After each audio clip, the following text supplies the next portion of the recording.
Mic test 1 2 3. Mic test 1 2 3. Hollander. Hollander. I'm coming to the cottage. Hollander, I am coming to the cottage. Y'all watching that heated rivalry? I know you are. I'm like the last person in the frickin' United States to watch it. I'm pretty sure.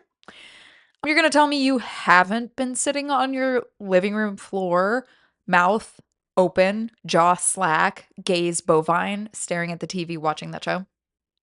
You're full of shit. What is up, guys? Oh, yeah. The time has come. I have sunk into a new pathetic low. I wanted to start this podcast because it's a format that I haven't toiled with creatively. Wait, huh? Creatively. There we are. Um, and I thought it would be interesting, especially to have a podcast that focuses on moments in our lives that we don't typically want other people to know about.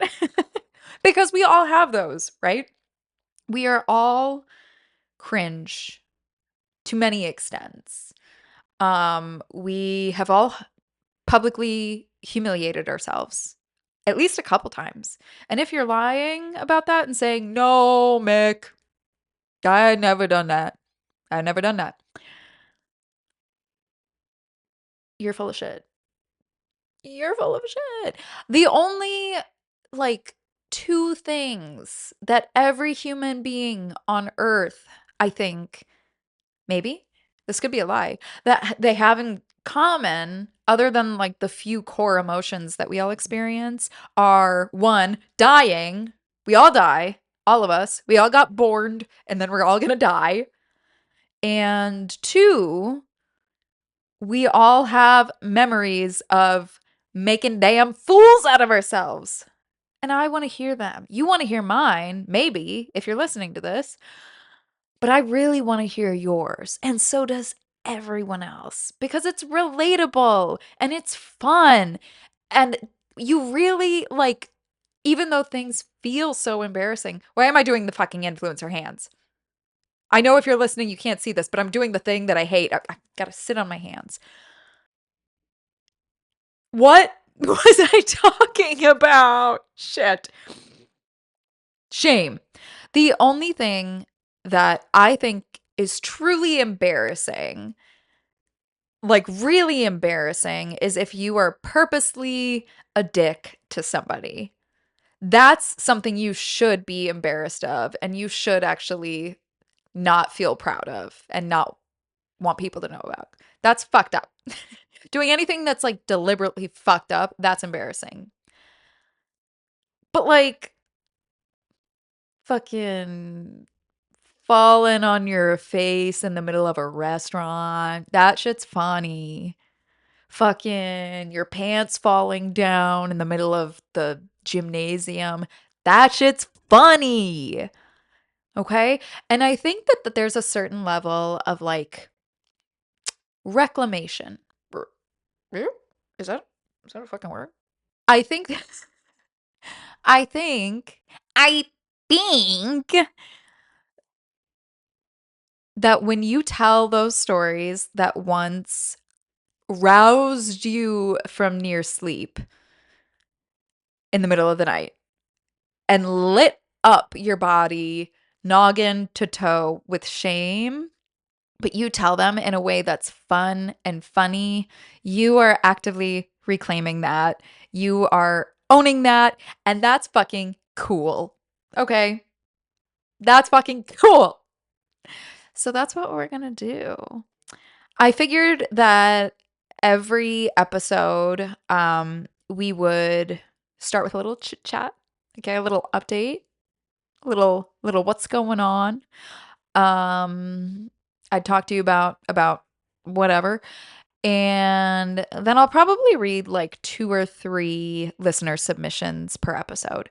Um, but I can't jump into reading listener submissions without telling you a little bit about my past humiliations, right?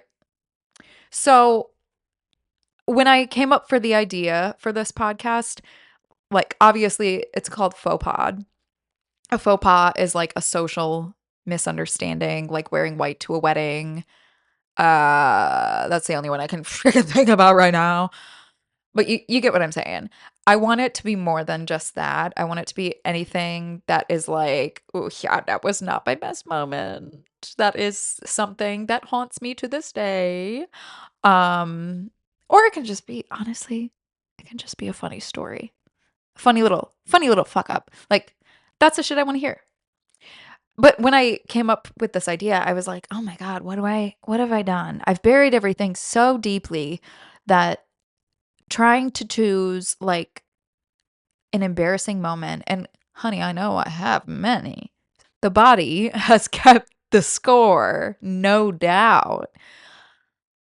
But I was racking my brain trying to remember like how have I humiliated myself before? And I've had a couple come up since then. So we'll start off with a light one. I'm sure I'll get to a point where, as I read through these, more and more will probably come to light. But let's start off with just a stupid, silly one. Okay, so a couple things about me really quick before we get into anything. My name is Mick. I don't know if I said that. You can call me Mick. Mick McKay. Hey, what's up? Um, I in 2024, my body went sicko mode and my blood turned into cancer. Yeah, cancer, bruh. I got lymphoma. I'm fine now. All I'm left with is a Frankenstein's bride scarred up body and a chopped and unk haircut, but we're working through it. It's fine. I'm married. Yeah. Yeah. Oh, yeah. Get a look at that for those of you watching at home. Okay. And I'm married to my high school sweetheart. I grew up in Wisconsin and I now live in New York, not the fun part. And I think that's about it. That's all the important stuff. But so we're going to go back to the beginning of high school for this story. So, I went to a high school that was like 3 stories tall, windowless, basically a prison. And like I said, I am now married to my high school sweetheart. Yes.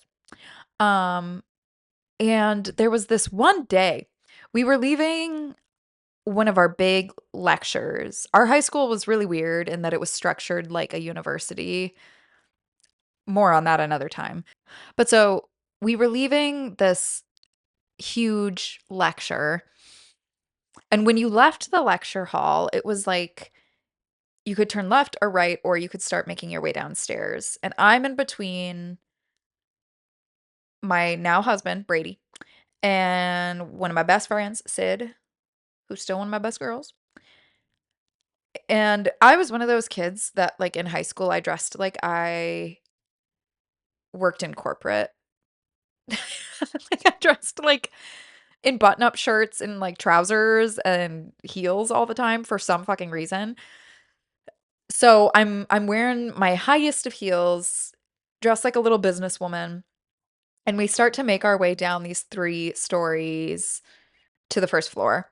And near the damn top of the stairwell, it's flooded with children, by the way. It's like literally like the doors open up and it's like when the doors open up at a concert and you're like trying to get to the front of the pit. That is what this setup is like. So the doors open and everyone rushes the staircase.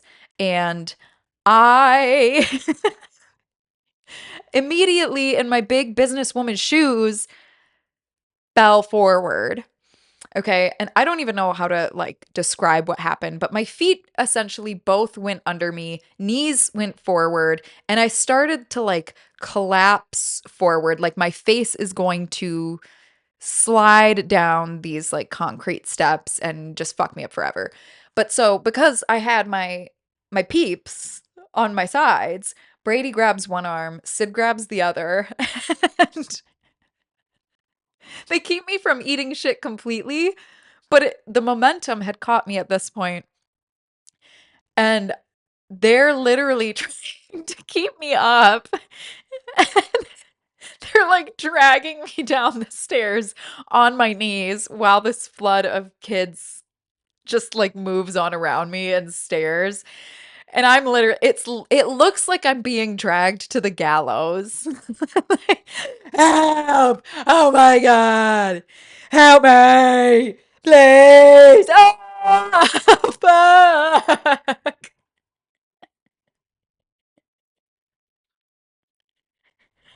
It was horrible.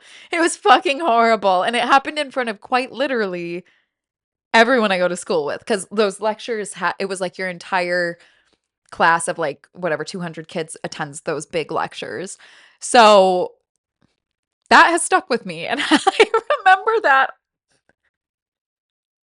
all the time, but it was one of those things that like especially looking back it's so funny that I'm not racked by entire humiliation.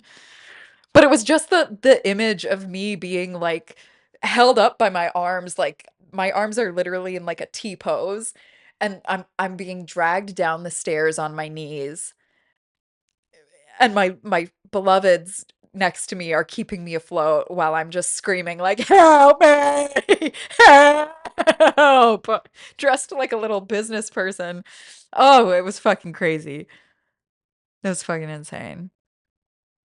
Another one, and this how much do I want to say here?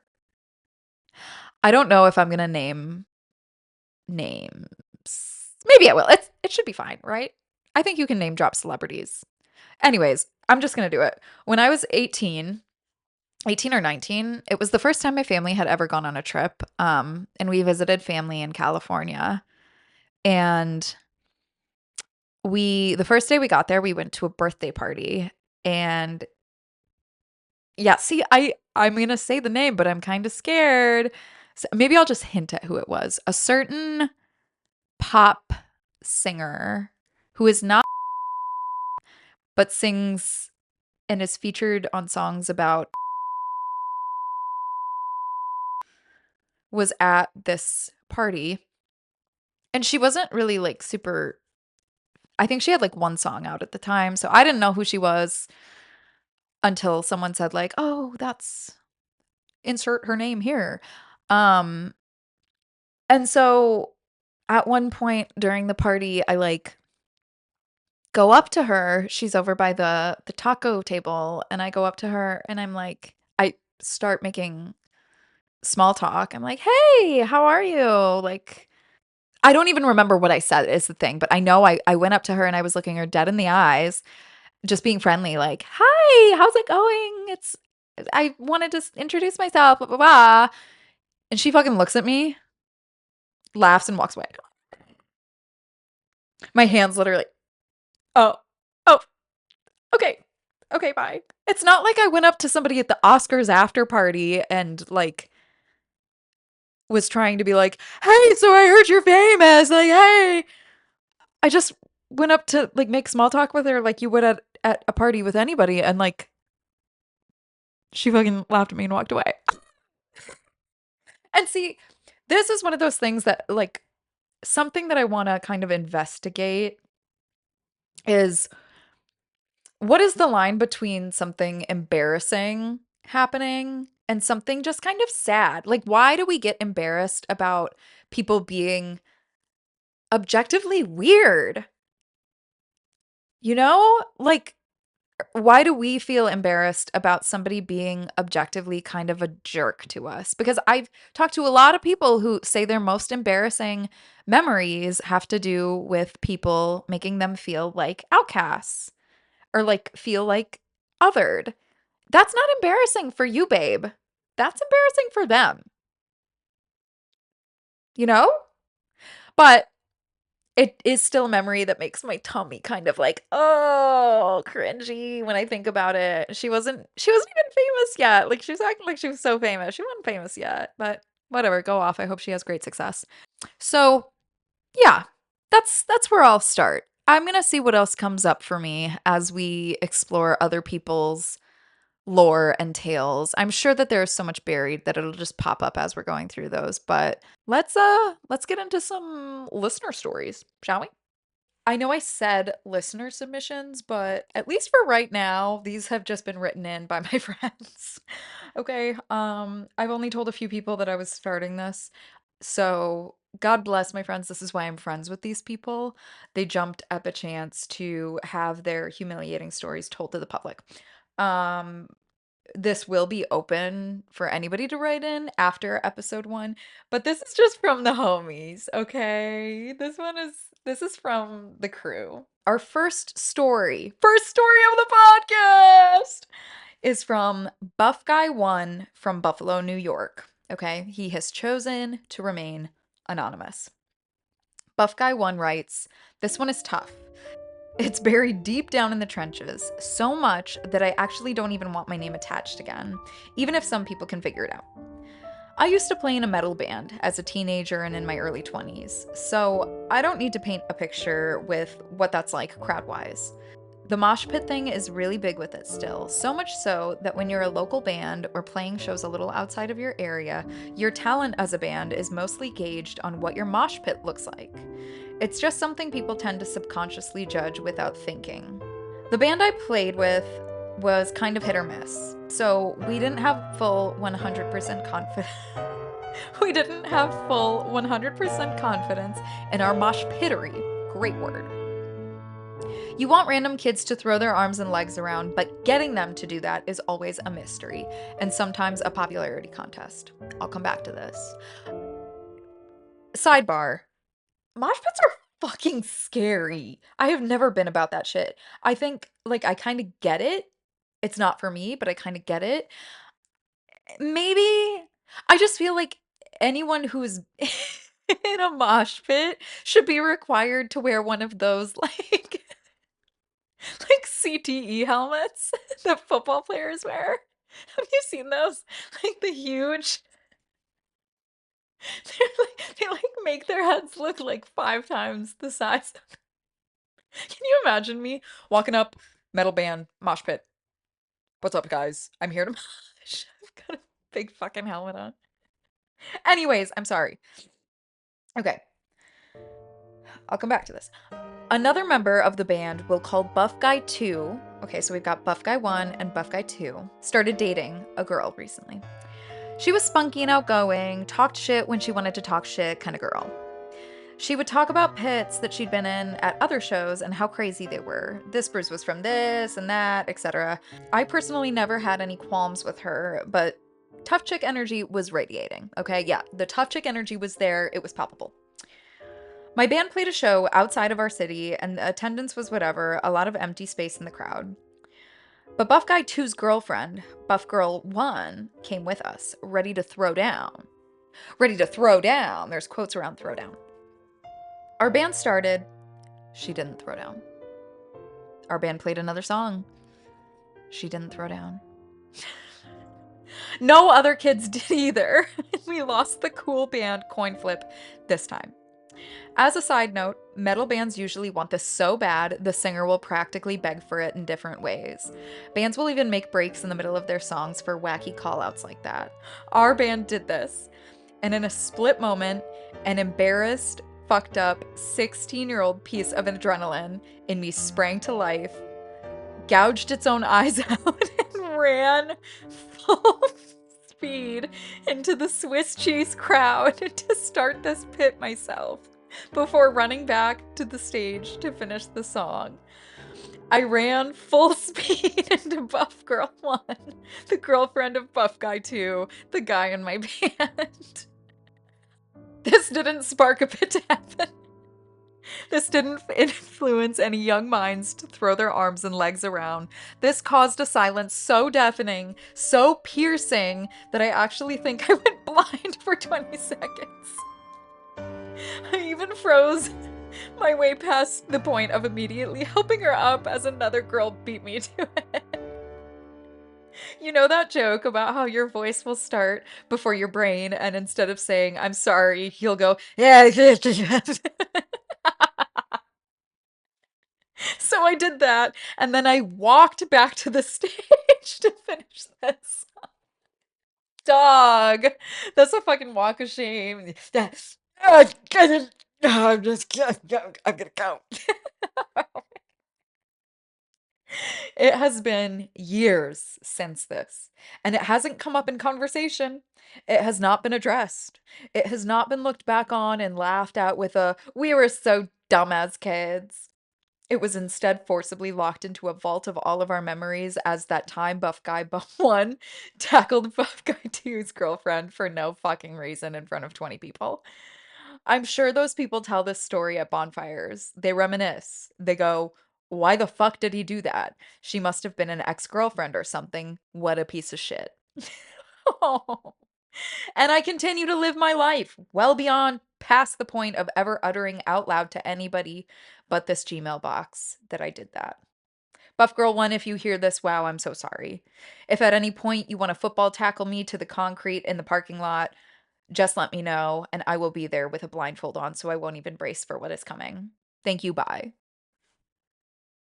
That was fucking awesome. That was fucking awesome. And you know what? Been there. I've been not that exact situation, like not in front of a crowd, but I've definitely taken shit way too far in like an effort to get the energy to shift, and it just has not. I think that's really relatable. So Buff Guy 1, you're not alone. You are not alone. Okay, you are not alone. And thank you. I hope Buff Girl 2 hears this and accepts your apology. Okay. Next one, we've got she wrote a title. We've got Radiohead acapella by Bree, in quotes, fake name, she, her, from NYC. Bree writes, in the late aughts of the 2000s, okay, I was about 13, emo, and realizing I was kind of gay. Yeah. During this time, I started to develop my first girl crush on a girl named Lily, fake name as well. Lily was an enigma in our middle school. She looked like a cheerleader, dressed like a skateboarder, and sang like an angel. So she was always the lead in the school musicals. Everybody had a girl in their grade like that. For real. Like everybody went to school with a girl like that. And I always wanted to be her. I never was. Sorry. Back to Bree's story. She was popular, but she wasn't basic. So obviously me and everyone else was in love with her. One weekend, to both my horror and excitement, I found myself in attendance of a birthday party that Lily was also attending. Yeah. Okay, turns out we were linked through a theater mutual.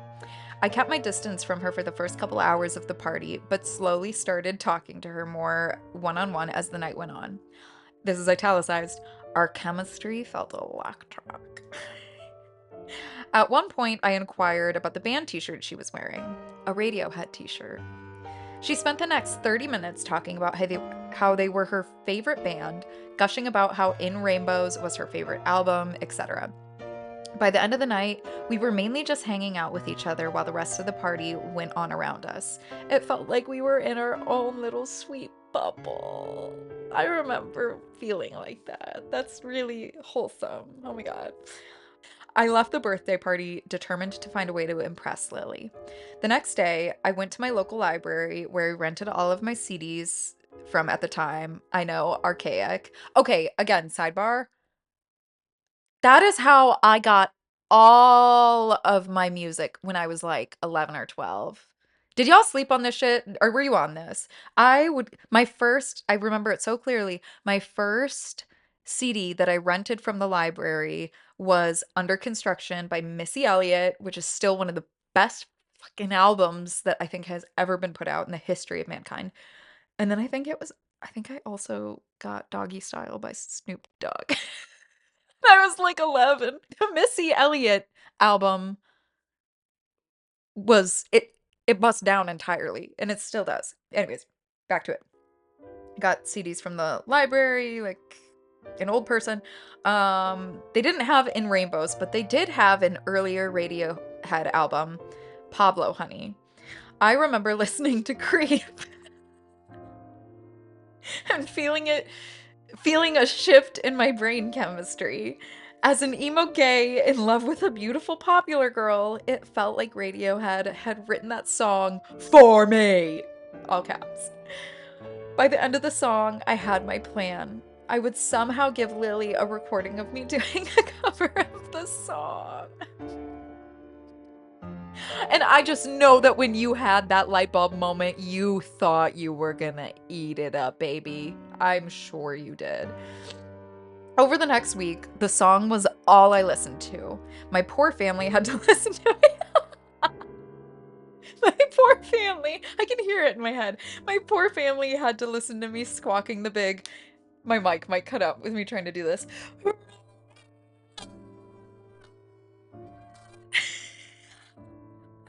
It's like written like line in the shower over and over and over again.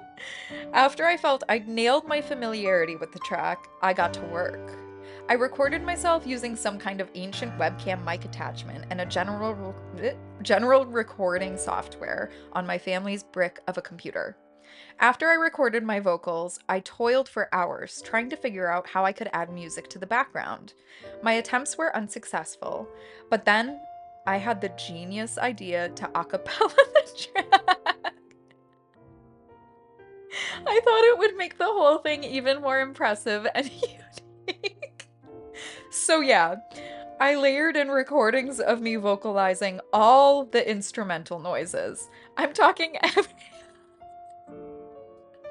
they wrote it out so specifically. I'm talking everything from the do do do do do do do to the ba ba ba ba.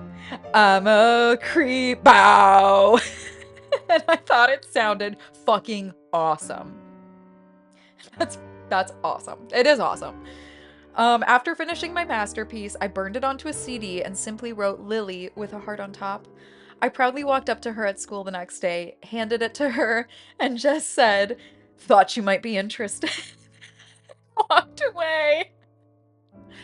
Thought you might be interested. Oh man, I have like chills. After the most anticipatory 24 hours of my life, Lily found me in the cafeteria the next day and simply said, "Let me know if you want my voice teacher's number. He's expensive though, so I don't know if you'll be able to afford him," and walked away. Lily, you fucking asshole. We never spoke again. Bree. So yeah, I somehow didn't die from humiliation on the spot, and I still can't listen to Radiohead. Creep has inevitably been sung by someone every time I've been in a karaoke situation, and I always find a way to excuse myself. The last thing I'll add, though, is that Lily ended up marrying a woman. Okay, T. So you did have a chance, girl. But it does seem like she's part of an MLM. She's part of an MLM now. Love Bree who hates Radiohead. Bree, that's so fucking real. And like, who didn't have a crush that was so intense and all encompassing that you did the most humiliating shit to try and impress that person? I think that that's a universal experience. And if you didn't do that, that's fucking weird and you're probably boring now. I love it, Brie. That's amazing. And you know what I'm thinking? What if you did eat? What if you did eat on that track? Does Lily has the only copy of it now. Like who knows where that's at? She might be holding on. You know how like Johnny Cash covered Hurt by Nine Inch Nails and everyone is like the Johnny Cash version is the only one that matters and like Trent Reznor's even said that. What if what if Tom York heard your a cappella middle school cover of Creep and was like, that's the way it was meant to be sung. That's the way it was always supposed to sound. They unlocked some shit, they ate it up. Fuck yeah, Brie. I want to hear it. So personally, for the first episode, I thought that those were all amazing. Again, this is what I mean when I'm like, I'm friends with the right people because that shit was funny.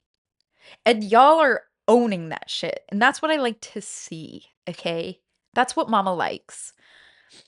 Oh, And actually, that first story, I'll end this all on one more of my pathetic tales. Um, that first story about the mosh pit just really reminded me of it. Like, oh, it brought back a memory of when I was like 12. And dude, when I was young, I wanted to be an actor. I wanted to be on the fucking stage. I still do. There's still part of me that kind of fucks with that idea. Hold on, coffee sip. Mm, ew, that sucks. Um, I auditioned for the school play, and it was like about hillbillies, which is that a problematic term now? Who knows? But we were supposed to do a southern accent in the auditions, and a little thing about me is I'm kind of fucking good at accents, okay, and dialects. It's low key one of my hidden talents. It's low key something I'm really fucking good at. Sorry. And so I was like ready. I was like, I'm gonna eat this shit up, bruh. My stardom is upon me. And during the audition, I was doing a little accent like this, like real subtle, real genuine. Like I thought I had that shit on lock. And as I'm trying to like go through the dialogue during the audition on the play in front of everyone, the director or like the person doing the casting, who was just like a history teacher or some shit, starts yelling, "Southern accent! Not southern! You're supposed to be doing a southern accent!"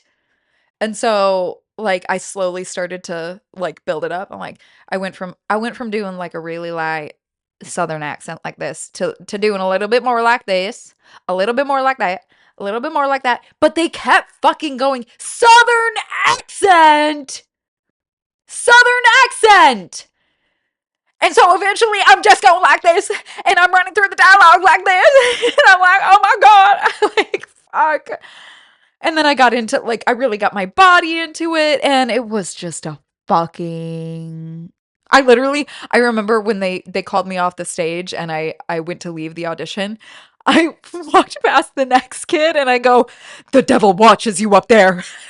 And they just went, "Oh."